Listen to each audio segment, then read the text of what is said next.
Alhamdulillahirabbil alamin. Allahumma sholli wa sallim barik ala sayyidina Muhammad wa ala alihi wa ashabihi ajma'in, amma ba'du. Alhamdulillah, di tengah hujan rintik di kota Denpasar, saya sampaikan salam persaudaraan, perdamaian, persatuan, dan seduluran kepada seluruh dulurku dimanapun berada yang terjangkau oleh siaran live streaming Facebook ini. Dulur, kemarin ini kan mau mendekati pemilu ya? Iya. Mau mendekati pemilu. Berapa hari lagi nih? Kapan nih pemilu ini? Hari? Hah? Hari Rabu, tanggal 14 Februari ya. H-4.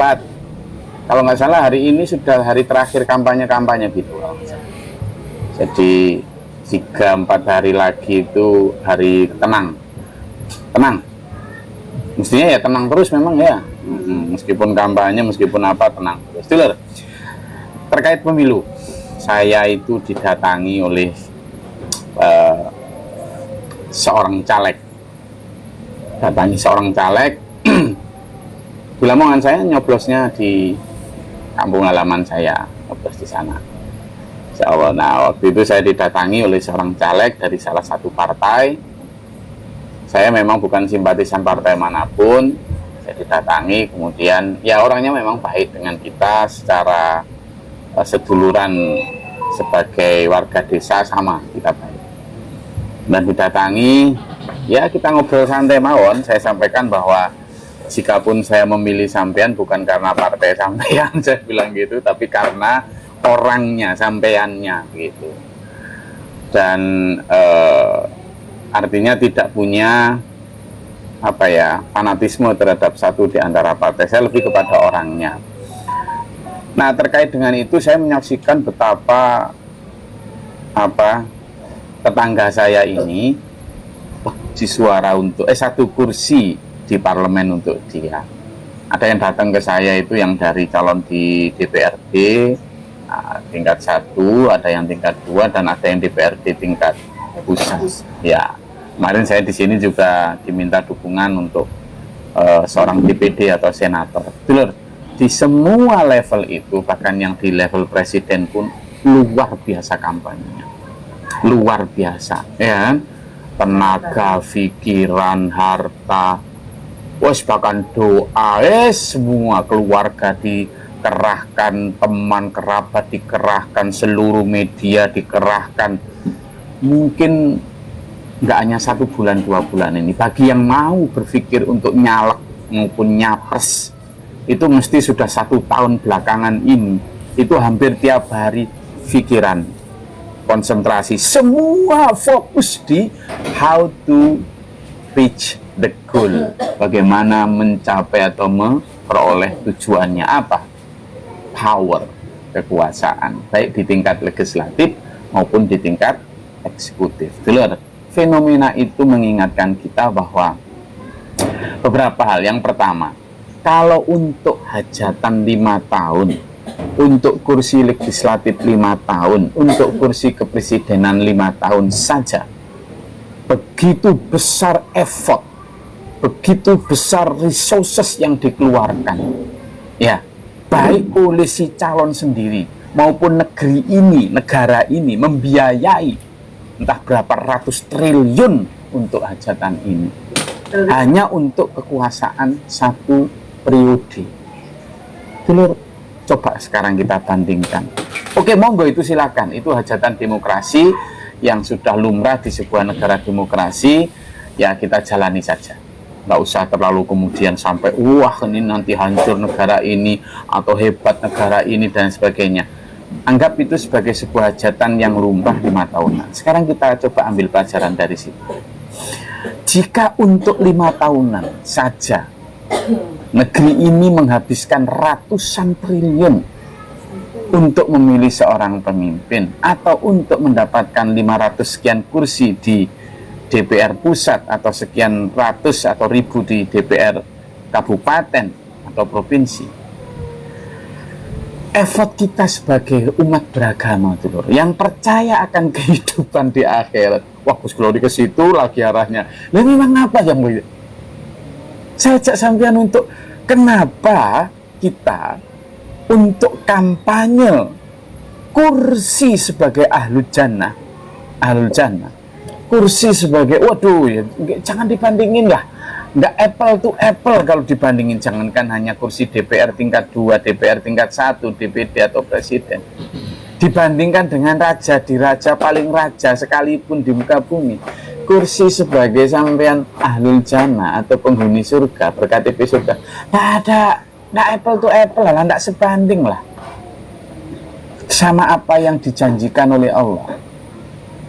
Makanya dalam peringatan Isra Mi'raj kemarin, saya mengambil satu quote sederhana terkait Isra Mi'raj. Itu lah bicara tentang langit, Sidratul Muntaha, Rasulullah melihat surga, menerima perintah sholat dan sebagainya. Itu kan sesuatu yang bahasannya yang kalau orang yang kurang yakin kan fiksional, kan gitu.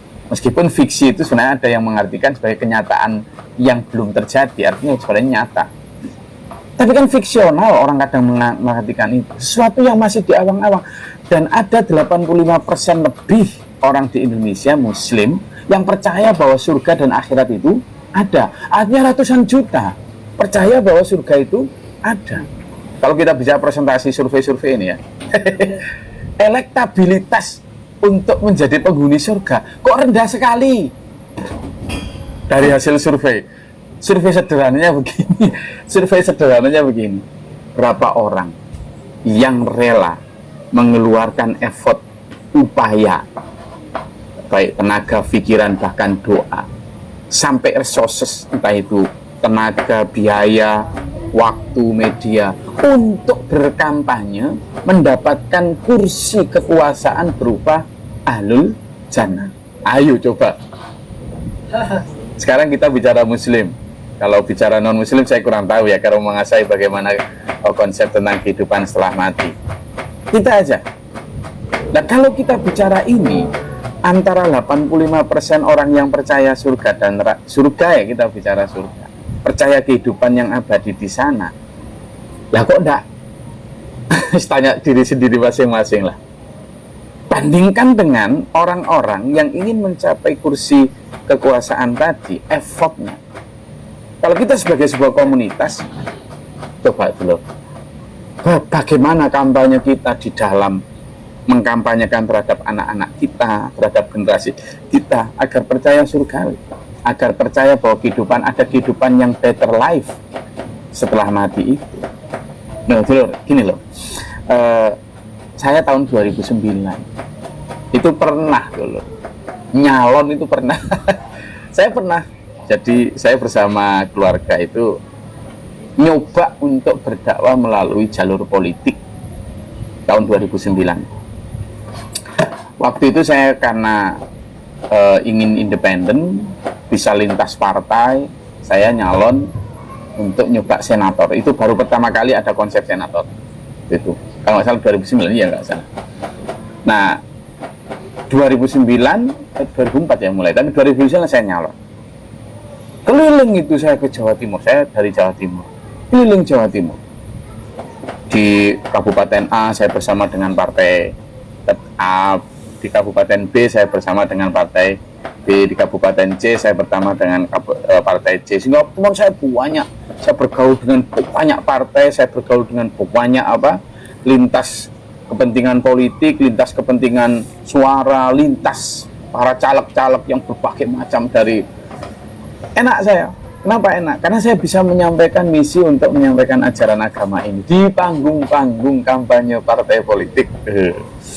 Hampir berapa bulan itu saya keliling.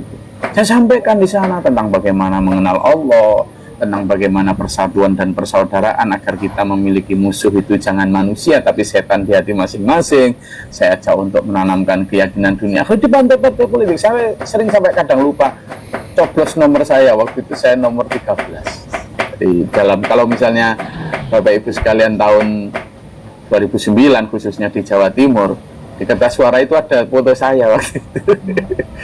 Jadi ada foto saya yang DPD, artinya Dewan Perwakilan Daerah, senator. Jadi tagline-nya itu Glory for Senator gitu. 13 itu 3 proyek besar umat manusia.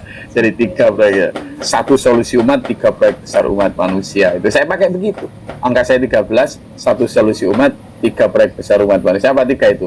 Yaitu mengenal Allah secara mendekat dan mendasar, 2 melatih diri mengetahui musuh gaib setan, yang saya ajak untuk bersaudara semua manusia, suku, ras, agama pun adalah saudara, dan saya ajak untuk mengenal Allah. Yang ketiga, yang kedua itu tadi, bahwa musuh kitanya setan di hati masing-masing. Lalu yang ketiga adalah bagaimana menanamkan keyakinan dunia akhirat. Itu saya kampanyekan. Jadi saya ketemu siapapun dalam forum apapun, saya ajak untuk bagaimana kampanye untuk menjadi ahlul jannah. Loh iya, memang kampanye saya simpel saja, nggak terlalu filosofis apa. Bahwa ada better life, bahwa ada kehidupan yang lebih baik. Ayo kita jalani hidup di dunia ini dengan tentu produktivitas tinggi, dengan kerja keras, dengan optimisme, dengan semangat, menjaga kesehatan, tetap itu tidak kemudian mendegradasi atau mendowngrade kesemangatan kita untuk berkampanye akhirat. Itu dua hal yang linkage, yang inline, yang lanjutan, bukan sesuatu yang bisa secara parsial mikir dunia toh akhir, tidak bisa. Kita harus dua-duanya itu tadi. Nah, kampanye ini loh dulur, yang ayo disadari atau enggak, diakui atau enggak, itu masih kalah pamor dengan kampanye yang hanya periode 5 tahunan. Padahal dulur, hampir semua agama, terutama di agama kita Islam, yakin, believe in, ya kan, bahwa kehidupan di sana itu forever, everlasting, abadan, mukhalidan, selamanya, gitu loh. Nah, kok kalah sama effort itu? Apa yang ingin saya sampaikan? Di samping kita ayo muhasabah bin nafsi, bahwa kita ini kurang effort kita ini, kita juga nanti itu loh melihat pas pesta demokrasi 5 tahunan ini tidak dengan gontok-gontokan, tidak dengan amarah, tidak dengan saling benci, beda pilihan tetap, ya kan? Beda suara tetap satu saudara, beda pilihan kita tetap, ya kan? Gitu, seduluran, gitu loh. Jadi nggak usah sampai gontok-gontokan, kita tetap sahabat. Kenapa? Karena ada yang jauh lebih penting untuk diperjuangkan. Nyoblos ya tetap nyoblos, milih tetap milih. Melakukan pendidikan politik terhadap keluarga, ayo tetap, tapi tanpa harus didasari dengan bencian. Makanya pekan lalu yang saya ajak itu ya, jadi mencintai atau mendukung seseorang tidak harus dengan membenci seseorang, karena cinta yang tumbuh di atas pohon kebencian tidak akan berbuah berkah, gitu ya. Jadi ini dulu, ayo kita coba. Kenapa kok kurang ini effort kita? Harusnya ya, ini kan hari terakhir kampanye kan luar biasa itu. Kita lihat, wih, gegap gembiranya orang luar biasa dan lain sebagainya. Ya, kita lihat itu sebagai satu hiburan demokrasi yang kita nikmati dengan indah di sana dan enggak. Saya paling nggak suka kalau itu harus dibumbui dengan kebencian, apalagi dengan ghibah. Ingat dulu ya, ada satu hadis Nabi Muhammad SAW yang menyatakan dosa ghibah itu lebih besar daripada zina. Jadi dosa ghibah lebih besar daripada zina. Loh, kenapa begitu? Kata Nabi, iya, karena kalau zina begitu Anda dihukum dan tobat kepada Allah, selesai. Tapi begitu ghibah, orang yang Anda gibahi itu atau Anda rasani, Anda olok-olok, itu belum memaafkan Anda, maka Anda tidak akan mendapat ampunan dari Allah. Kata Nabi, pernah itu suatu Aisyah itu pernah ada orang menghadap, kemudian Aisyah itu membicarakan tentang fisiknya. Kemudian Nabi Muhammad ya, lebih Aisyah, jangan menghina gitu. Loh, tapi kan memang faktanya, katanya. Itu memang faktanya ya Rasul. Loh, kalau orang membicarakan fakta itu namanya ghibah. Jadi membicarakan fakta orang lain yang jelek itu ghibah. Kalau membicarakan tidak fakta, ternyata kejelekan orang lain tidak fakta, itu namanya fitnah. Jadi ternyata ngomongin kejelekan orang lain meskipun benar-benar jelek itu loh, itu namanya ghibah dan itu dosa. Apalagi kalau ngomongin kejelekan orang lain ternyata bukan jelek, hanya itu namanya fitnah, dan dua-duanya dosa besar.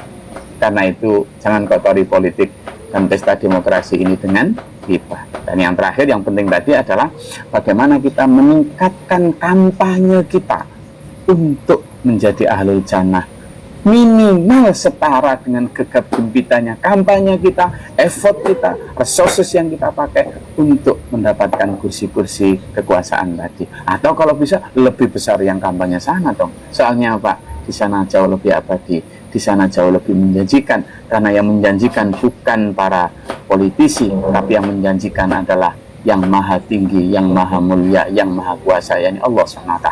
Semoga berkah mardatillah. Sampai ketemu pekan depan. Bila taufiq wal hidayah. Assalamualaikum warahmatullahi wabarakatuh.